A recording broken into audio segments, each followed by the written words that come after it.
Now you can customize ServiceNow mobile apps with your own app name, description, and branding.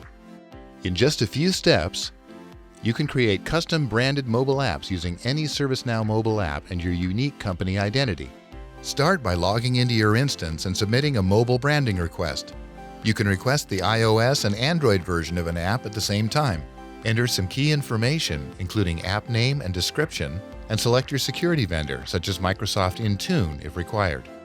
Last, enter some final details and images for each mobile platform, and submit your request. Next, ServiceNow builds and tests your branded app. You'll receive a notification when it's ready for you to test and approve. Finally, you test, approve, and publish your branded app using your preferred deployment channel to deliver great, secure work experiences. With ServiceNow's native mobile work experience, what better way to engage your employees and secure your data than with your own custom mobile application? For more information, see our product documentation, knowledge base, or podcast, or ask a question in the ServiceNow community.